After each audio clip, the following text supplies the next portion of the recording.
Nina ebibuuzo bisatu. Ekibuuzo ekisooka, abakristaayo,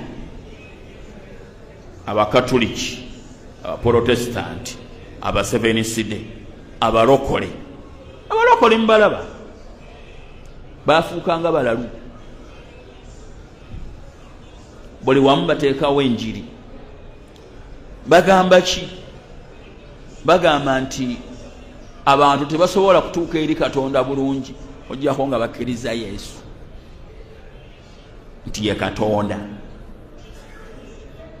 nti era ye mwana wa Katonda. Bwe bagamba mbo ntegereka. Ekibuuzo, abakristaayo bamanyi Allah oba tebamumanyi? Obatunuulira nga balina bakoze. Abantu boolaba mu kanisa mulimu abaali abasamize, abaaleka empewo z'ebika, abadduka okusamira kw'abalongo, abaasuula ebigali, n'abantu abafaanana bwe batyo. Kati kiba kya bulyazaamaanyi era kya butategeera bwe mwagala ate okutuzzaayo okusamira, ate ekyewuunyisa nga tetusamira lubaale w'ebika byaffe naye tusamire lubaale w'Abawarabu. Tekijja kusoboka. Katonda gwe mutusibako si ye Katonda yatonda eggulu n'ensi. Tewali Katonda yatonda ggulu na nsi ng'amanyi olulimi lumu. Teri Katonda yatonda ggulu na nsi nga tamanyi Luganda. Tosobola kumusinza mu Lunyankole, tosobola kumusinza mu Lulugwala. Bw'oba ng'onoomusinza oyina kumala kuyiga Luwarabu. Taliiyo. Kati ndi wano okutegeeza nti kye musinza si Katonda eyatonda eggulu n'ensi.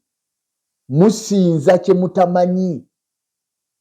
Musinza kye mutamanyi. Njagala otuulawo weebuuze lwaki buli asinza Allah ayina okumala okuyiga Oluwarabu? Lwaki obeera Muganda n'onyumya mu Luganda, n'oyogera bintu byonna mu Luganda, n'otunda ebintu byo mu Luganda, bw'otuuka okusinza n'oswikinga mu Luwarabu? Ekyokubiri weebuuze lwaki Katonda wammwe ali mu kifo kimu abuza netiwaaka nga bulayini buno bwa layika. Abuza netiwaaka nga layika, kubanga layika bw'ogigula n'ova mu Kampala n'ogenda mu Wakiso netiwaaka ng'ebula. Kati ne Katonda wammwe bw'atyo bw'afaanana. Bw'otunula ebuvanjuba taliiyo, bw'otunula eno taliiyo, oyina kunoonya gy'ali. Kati Katonda kyoyo ali mu kafo akamu? Katonda wa ngeri kyoyo? Katonda oyo wa ngeri ki ali mu kafo akamu? Awo oyina kumala kunoonya, bannange ekibbula kiri sayidi ki wano? Ffenna Abakristo be mwessaako tusinza Katonda eyatonda eggulu n'ensi, ali mu buli kifo kyonna. Bayibuli gweyogerako mu Isaaya 66 nti eggulu ly'eggulu lya Mukama era y'entebe ye, ensi y'entebe y'ebigere bye, nnyumba ki gye mulinzimbira, bw'ayogera Mukama. Katuyagala kutukwata otugye Katonda afaanana bw'atyo, awulira ennimi zonna, ali mu buli kifo kyonna. Otukwase Katonda atayinza wadde kubeera bugwanjuba nga taliiyo.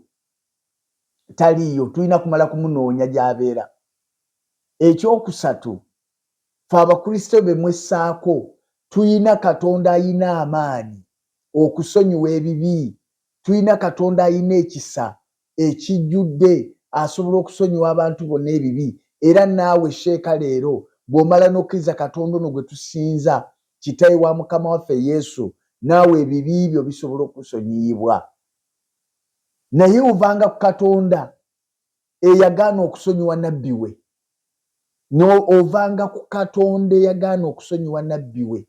Muhammadi yajja atembeeta Katonda Omuwarabu, naye ne leero mu Abasiraamu mulina okusabira Muhammadi tasonyiyibwanga. Allahumma salli Muhammadi, ayi Allah saasira Muhammadi wa alalihi n'ab'enjuye. Tasonyibwanga n'ab'enju ya Muhammadi tebasonyibwanga.